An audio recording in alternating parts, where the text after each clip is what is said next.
and a rogue wave slammed into the building. Smashed through these windows right here. He was trapped on what was now an island where all these people are standing will be underwater. So those guys right there, I just heard them shout and run for it, getting wet because the isthmus is closing up. Definitely visit Battery Point Lighthouse. Make sure you come when the tide is low.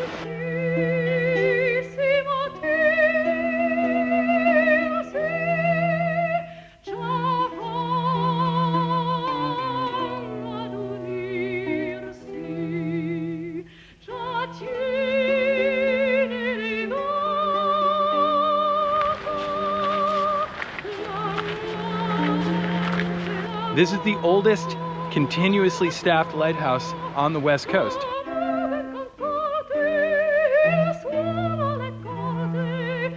It has had a lighthouse keeper round the clock staffing this since 1856. 1856 since 1856. And in 1856, there was a fella named Theophilus Magruder.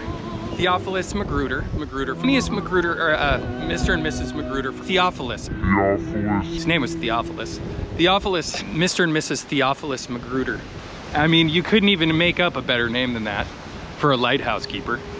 He was the first lighthouse keeper here, and in 1856, he moved in here with his wife. That winter, there were historic storms off the Pacific, and a rogue wave came up these cliffs and slammed into the building.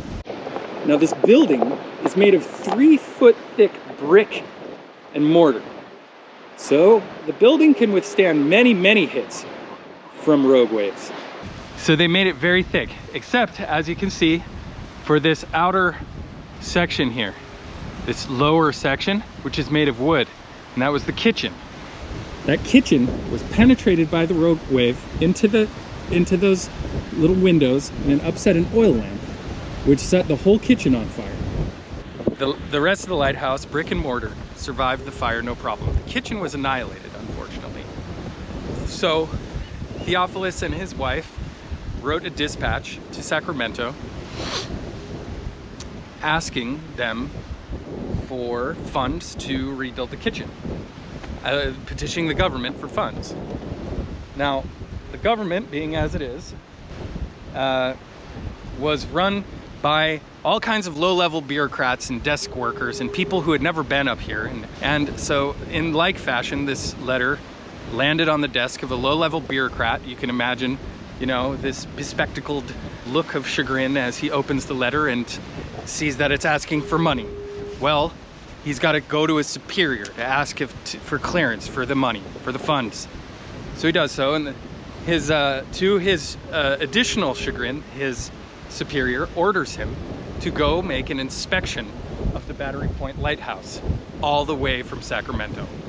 Now, at that time, that means you got to ride whatever kind of animal you can get a hold of through the mud and the fog and the wind and the rain and the wilderness, and eventually you'll make it up here. And so in about a month, that bureaucrat with his spectacles besmirched came across the channel over here at low tide and up to the lighthouse, met Mr. and Mrs. Magruder, and did an inspection of the lighthouse, walked around it.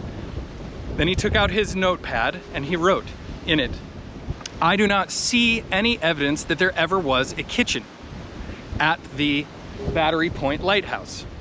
And now this was because Theophilus had cleaned up the place very fastidiously. See, Phineas Magruder, or Theophilus, I mean, Phineas is another cool name, but his name was Theophilus. He was an army captain, an ex-army captain, so, and he did his job quite well.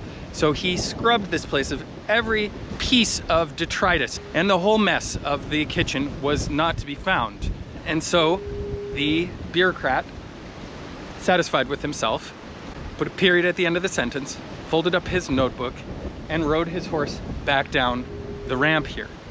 Unfortunately for him, to his additional chagrin, he found that the channel had filled with water, as it does every day. And we may even see this when we go down.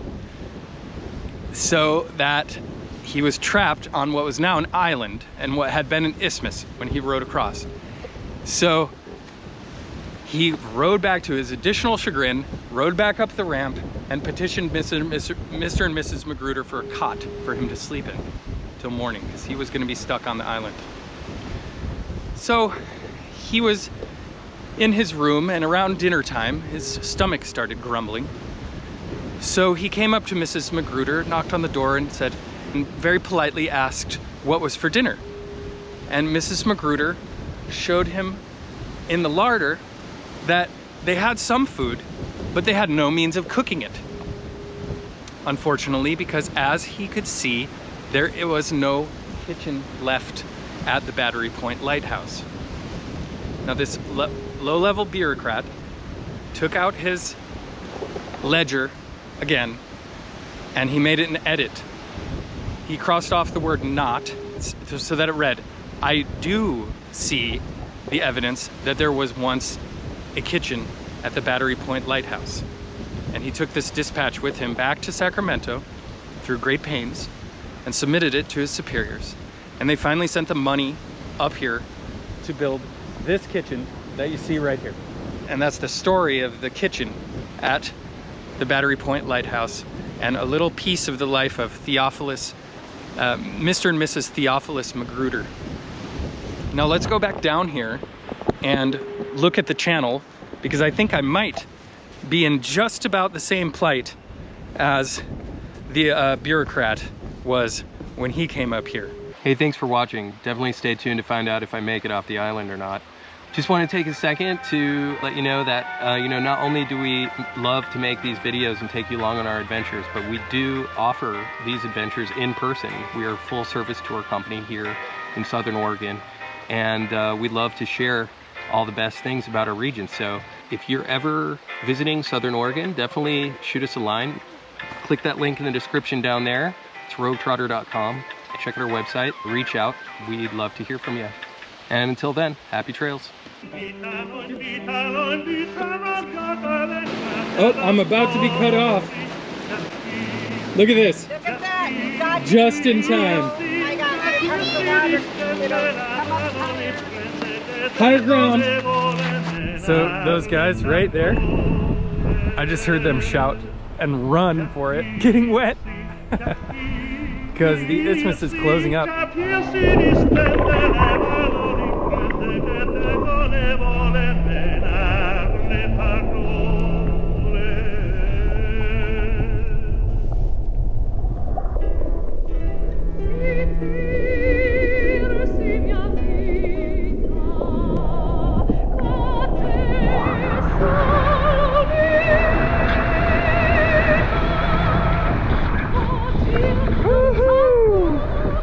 a fifth order Fresnel lens.